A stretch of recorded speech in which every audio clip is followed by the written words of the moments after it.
Il est l'homme qui est à la une de l'actualité africaine depuis plusieurs mois maintenant. Moïse Katumbi a décidé de briser le silence dans 64 minutes sur TV5 Monde. Bonsoir Moïse Katumbi. Bonsoir. Merci d'être avec nous sur TV5 Monde. Vous êtes candidat à la présidentielle en République démocratique du Congo. Vous avez rejoint les rangs de l'opposition en début d'année, il y a environ 7 mois de cela. Vous êtes également homme d'affaires, président du célèbre club de football de Lubumbashi, le tout-puissant Mazembe. Ça se trouve dans la province minière du Katanga, région que vous avez dirigé pendant plusieurs années.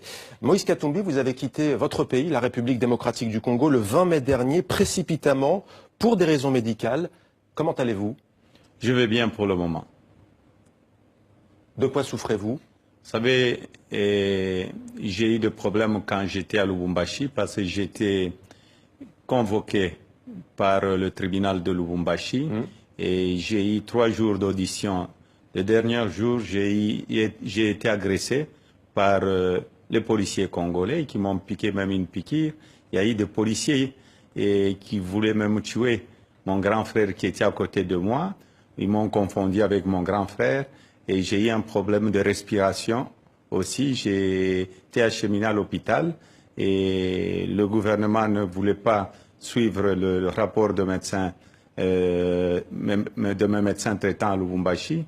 Ils ont envoyé leur propre médecin légiste pour qu'on puisse m'autoriser d'aller à l'étranger.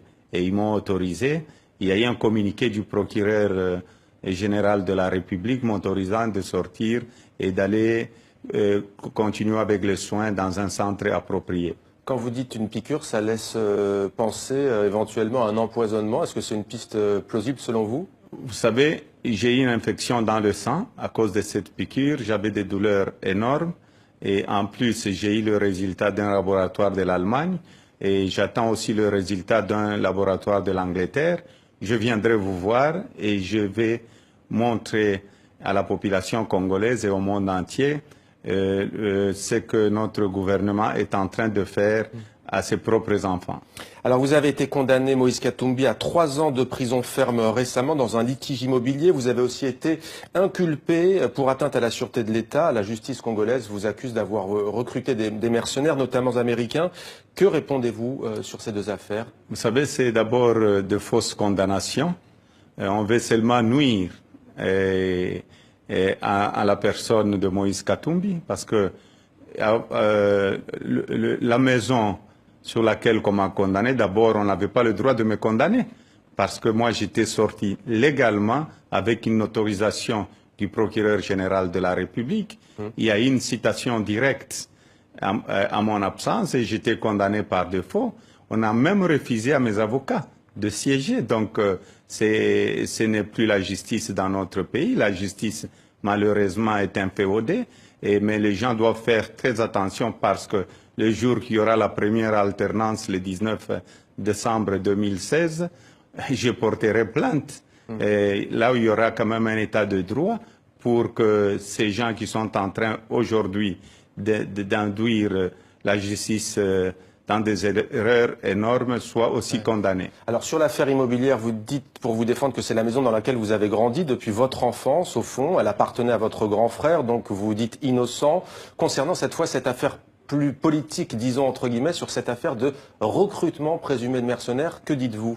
Vous savez, la maison, c'est une maison qui appartenait à mon grand frère. J'ai été dans cette maison à l'âge de 6 ans. Le titre est encore intact. Si le soi-disant grec devait porter plainte, c'était à mon grand frère. L'affaire de mercenaires, est-ce qu'on a montré les activités de mercenariat dans notre province? C'était une façon de nuire à ma personne et aussi une façon de dire que Moïse Katumbi ne sera plus candidat à la présidence de la République. Je suis candidat parce que c'est des fausses accusations. Je vais rentrer au pays parce que le combat que j'ai, c'est un combat pacifique pour la première alternance au pouvoir dans notre pays. Juste une question quand même sur cette question des mercenaires. Vous serez bientôt aux États-Unis. Il y aura dans cette réunion, cette table ronde, il y aura le James Logan Jones, ancien conseiller à la sécurité de Barack Obama, qui lui-même préside la société de sécurité, qui vous fournissait les gardes du corps. Vous savez d'abord, est-ce qu'il n'y a pas un conflit d'intérêts? C'est une honte d'abord. Tout le monde connaît le général Jones. J'ai eu un consultant parce qu'on m'avait retiré la sécurité. on a voulu kidnapper mes enfants à l'école, il y a eu un accident contre moi, on veut éliminer Moïse Katumbi, et je suis allé demander au général John comme il avait une société de sécurité, pour m'envoyer un consultant. Et on a arrêté le consultant qui était à Lubumbashi. Le général Jones, c'est pas un mercenaire, c'est la moindre des choses. Les gens qui ont fait ces rapports, ils ont induit le gouvernement congolais et dans des bêtises énormes parce que le général Jones, tout le monde le connaît, il n'a pas travaillé que pour la sécurité du président Obama. Il était le patron de l'OTAN, il était commandant de la marine, c'est quelqu'un d'intègre. Ce n'est pas à Washington qu'on recrute les mercenaires. Alors quand est-ce que comptez-vous rentrer en République démocratique du Congo? Parce que le parquet congolais avait dit vous pouvez partir pour recevoir des soins à l'étranger, mais vous étiez astreint au silence, c'était la condition. Est-ce que vous allez rentrer prochainement au pays? Vous savez, j'étais d'abord condamné. Si le parquet devait respecter ce que le parquet avait dit, d'abord le parquet devait respecter sa propre parole, soi-disant que je venais pour le soin. Le même parquet qui m'avait autorisé m'a condamné injustement. Pour moi, c'est une fausse condamnation, c'est pour intimider Moïse Katumbi. Ils se sont trompés de cible parce que je veux rentrer au pays et je suis candidat à la présidence de la République.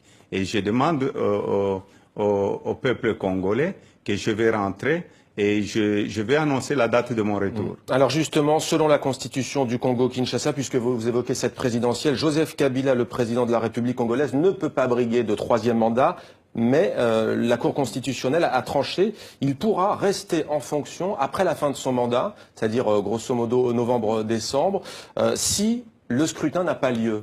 Vous savez, la Cour constitutionnelle n'a pas le droit de donner même une minute de plus au président Kabila. La Cour constitutionnelle n'est pas au-dessus de la Constitution et la Cour constitutionnelle n'a pas dit que le président Kabila pouvait rester au pouvoir. La Cour constitutionnelle n'a pas demandé à la CENI de retarder l'élection présidentielle. La commission électorale. Oui, la CENI, qui est la commission électorale, n'a pas demandé à la Cour constitutionnelle n'a pas demandé de retarder l'élection dans notre pays. Donc, au mois de septembre, la Cour constitutionnelle est obligée de convoquer l'élection présidentielle parce que le 19 décembre 2016, le président Kabila ne sera plus président de la République. Mais la présidentielle peut-elle se tenir dans ce contexte? On le voit quand même très tendu. Bien sûr, bien sûr. Ça, ce sont des manœuvres que le pouvoir est en train de faire pour rester au pouvoir et nous n'allons pas permettre ça. Cette année-ci, c'est une année pour l'élection présidentielle et c'est une année d'une grande fête chez nous parce que ça sera la première alternance. Et le président Kabila doit laisser une histoire, dire j'étais le premier président à quitter le pouvoir pacifiquement.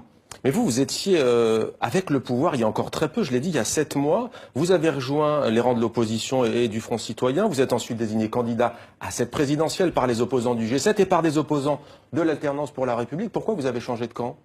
Vous savez, j'étais dans la majorité présidentielle. J'étais dans la majorité présidentielle. Si le président Kabila allait respecter la Constitution, j'allais rester dans la majorité présidentielle.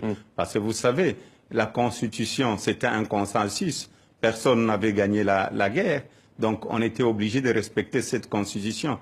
Il y a eu des millions et des millions de morts. Et si j'ai accompagné le président Kabila, j'étais parmi les gens qui disaient au président, attention, on doit respecter la Constitution parce que retomber encore dans des troubles dans notre pays, ce serait une très mauvaise chose pour le pays. Et le plus important pour moi, il faudrait que le président Kabila puisse corriger ce qu'il est en train de faire. Il doit savoir qu'il y a un temps, il y a un temps pour tout. Il y a aussi une vie après la présidence de la République. Nous voudrons voir le président Kabila à Kinshasa après le 19 décembre, après une passation pacifique.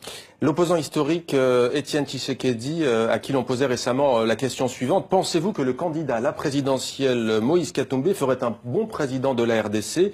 Il a répondu, je me réserve, c'est une question pour le futur. En quoi seriez-vous, Moïse Katumbi, le mieux placé, le plus à même d'incarner l'opposition et l'alternative congolaise? Vous savez, je suis candidat à la présidence de la République. Il y a plusieurs candidats et je respecte beaucoup le président Tshisekedi qui est devenu le président du rassemblement de l'opposition. C'est la première fois que l'opposition est réunie. Et le président Tshisekedi est en train de rentrer au pays le 31. Je demande au peuple congolais de l'accueillir. Le 31 juillet. Le 31 juillet, il est en train de rentrer le 31 juillet.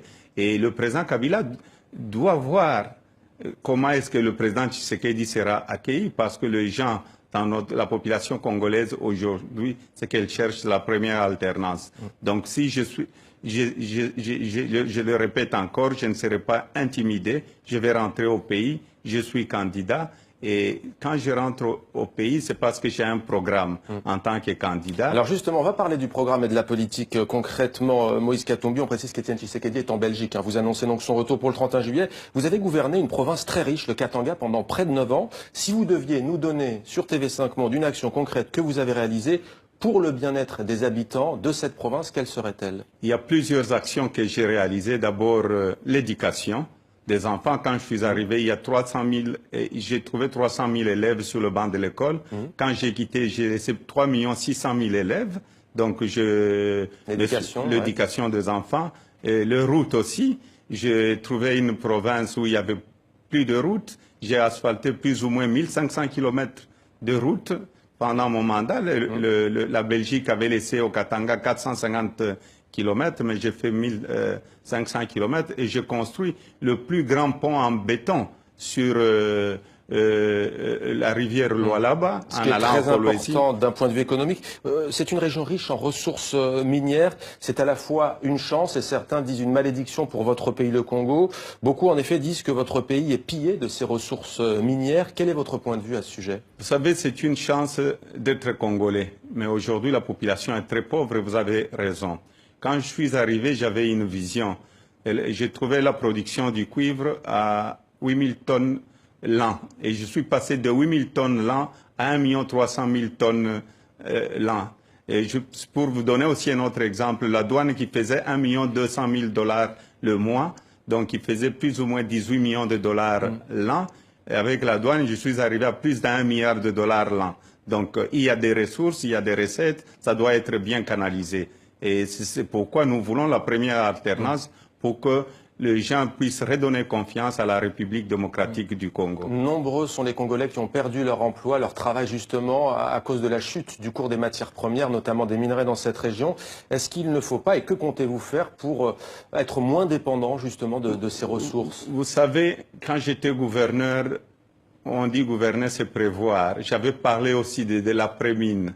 J'avais déjà dit qu'il fallait qu'on puisse commencer avec le cuivre vert qui était l'agriculture. Parce que si le gouvernement prévoyait tout ça, on devait d'abord prévoir réserver de l'argent et aller dans la diversité, faire autre chose et ne plus dépendre que de minerais. Et aussi, le pourcentage, si vous voyez sur le prix, je crois que c'est plus ou moins 15%. Mais si vous voyez, la crise, elle est tellement totale parce qu'on pense qu'aux mines.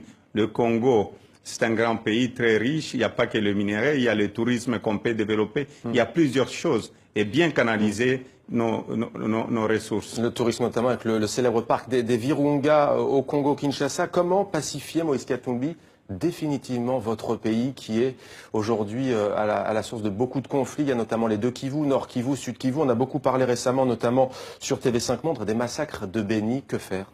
Vous savez, d'abord, il faudrait bien payer les militaires, bien payer les fonctionnaires. Et en plus, cette guerre, c'est devenu le business de quelques officiers. Parce que, si vous regardez, quand il y a eu la guerre à Goma et un peu partout, vous aviez vu qui construisait Goma. C'était des officiers.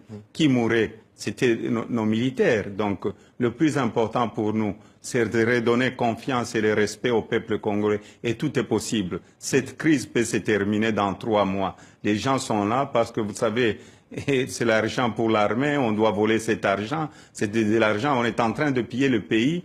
Et en plus, on est en train de tuer la population congolaise. Donc cette histoire, on peut la terminer maximum 3 mois, s'il y a la volonté. Terminons peut-être par une note d'espoir. Quel est-il, selon vous, pour votre pays? On le rappelle, le plus grand en superficie, l'un des plus peuplés d'Afrique, même après le Nigeria. Quel espoir? Vous savez, l'espoir est là, parce que c'est le plus grand pays francophone dans le monde entier aujourd'hui, c'est le Congo. Et nous avons aussi le peuple congolais, et c'est un grand peuple. On a une très grande histoire et nous devons nous approprier nous-mêmes de notre propre développement pour que le Congo puisse devenir aussi un jour un pays respectueux. Nous ne voulons pas pleurer tous les jours, nous voulons travailler, donner de l'emploi à tout le monde et améliorer la situation sociale de la population congolaise. Moïse Katumbi, candidat à la présidence de la République démocratique du Congo, scrutin censé se tenir d'ici la fin de l'année 2016. Merci d'avoir répondu à nos questions sur TV5 Monde. Merci beaucoup.